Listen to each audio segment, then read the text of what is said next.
আসসালামু আলাইকুম। গ্রামে আসার পরদিন সকালে উঠে দেখি আম্মু সিম গাছ থেকে সিম পাড়ছে। আর সবথেকে বড় কথা, গ্রামে আসলে কিন্তু এই সব মানে ভাজি-ভুজি, তরকারি উঠিয়ে, শাক উঠিয়ে মানে খুব ভালো লাগে আমার কাছে খেতে। আমার খুব মজা লাগে এই সবজিগুলা খেতে। আর এখন কিন্তু শীতকাল।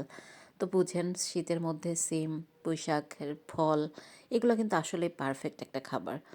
আর আমাদের বাসার উপরেই আম্মু উঠানে ২ টা সিম গাছ আর ২ টা পুঁইশাক লাগিয়ে দিয়েছে। তো খুব বেশি হয় নাই, বাট একেবারে কমও হয় নাই, মাশাআল্লাহ চলে যায়। যখনই উঠাক না কেন আম্মু এক বেলার খাবার হয়ে যায়। তো আম্মু এখান থেকে সিম আর এই যে পুঁইশাকের দেখেন, পুঁইশাকের কিন্তু ফলও চলে আসছে। তো ওঠাচ্ছে আজকে একটা মিক্স ভাজি করবে আম্মু। আর শীতের সময় কিন্তু এসব ভাজিগুলো আসলে অনেক মজা লাগে খেতে। আর দেখেন মাশাআল্লাহ সিমগুলো কত সুন্দর। আমাদের বাড়িতে আম্মুকে আমি সবসময় দেখেছি এই সিমটাই লাগাতে। আর ঢাকাতে যেমন আমরা চওড়া একটা সিম খাই চ্যাপ্টা মতো, ওই সিমটা আমি কখনো দেখিনি আম্মুকে লাগাতে। এমন করে এই যে চিটাগাং সিম মনে হয় বলে এটা, এই সিমটাই সবসময় লাগায় আম্মু। এবার সিম কেটে নিচ্ছি আর এই সিমগুলা এত বেশি মজা খেতে, আর একটুতেই হচ্ছে সিদ্ধ হয়ে যায়। সেজন্য বেশি মানে একেবারে বেশি কুচি কুচি করি নাই, মাঝখানতে জাস্ট একটা ফালি করে নিয়েছি। আর সিম আর পুঁইশাক তোলার পরে যেহেতু অল্প হয়ে গেছে, তো আম্মা বলছে তার সাথে পেঁয়াজের কলিও নাকি দিতে হবে। এজন্য এক মুঠা পেঁয়াজের কলিও দিয়ে দিচ্ছি। এমন করে ভাজি করে দেখবেন, আসলে পেঁয়াজের কলি দিয়ে কিন্তু ভাজি করলে অনেক মজা লাগে খেতে। অবশ্যই ট্রাই করবেন আপনারা।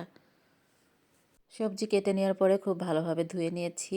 আর এদিকে আম্মু এখন রসুন, পেঁয়াজ আর কাঁচামরিচ কেটে নিচ্ছে। আমরা আজকে ভাজিটা মাটির চুলায় করব। সকালে এই চুলাতে আমরা ভাপা পিঠা তৈরি করেছিলাম, আর আজকে আম্মু বলছে দুপুরের রান্নাও নাকি চুলাতেই মানে মাটির চুলাতেই করবে। আর এমনিতে গাছের মানে বাড়ির গাছের সবজি, আর তার উপরে হচ্ছে মাটির চুলা, বুঝেন তাহলে কি মজা হবে আজকের সবজিটা মানে ভাজিটা খেতে। আম্মু গরম পানির মধ্যে সবজি দিয়ে তার মধ্যে মানে সিম, পেঁয়াজের কলি দিয়ে তার মধ্যে পেঁয়াজ, রসুন, কাঁচামরিচ আর লবণ দিয়ে দিচ্ছে। ঢাকনা দিয়ে ঢেকে দিচ্ছে এখন সিদ্ধ হওয়ার জন্য। আর এই ভাজির মধ্যে আম্মু ২ টা নতুন আলু দিতে চেয়েছিল, বাট আম্মু নাকি ভুলে গেছে। আর আমি তো মনে করছি আম্মু মনে হয় আলু দিবে না, জাস্ট সবজি দিয়েই ভাজি করবে। আর এই দেখেন মাশাআল্লাহ কি সুন্দর জ্বলছে চুলাটা। আম্মু একটু ঢাকনা উঠিয়ে নেড়ে দিয়েছে। আর এখন এই পর্যায়ে এসে সিমটা কিন্তু সিদ্ধ হতে আর বেশি সময় লাগবে না। এখন আম্মু এই যে পানি যেটুকু আছে সেটা শুকিয়ে নিচ্ছে। কারণ বেশি পানি থাকলে তেলে দিতে মানে পানি পানি লাগবে, তখন খেতে মজা লাগবে না। পানিটা শুকিয়ে গেছে, আম্মু উঠিয়ে নিয়েছে সবজিটা।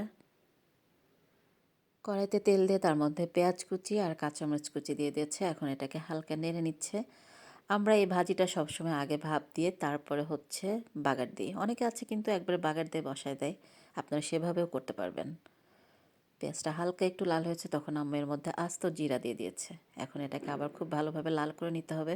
পুড়েই ফেলা যাবে না, একটু লাল করলে তার মধ্যে সিদ্ধ করা ভাজিটা দিয়ে দিতে হবে।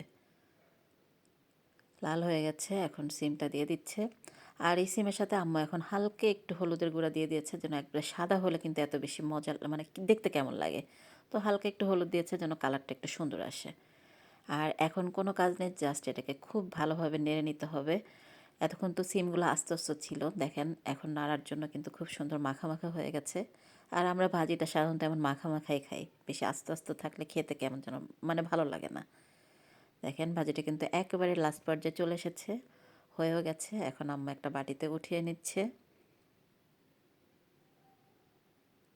হয়ে গেছে আমাদের আজকের স্পেশাল শীতের সবজি ভাজি, আর তাও আবার মাটির চুলায় আম্মুর হাতের। তাহলে বুঝেন ডাবল মজা।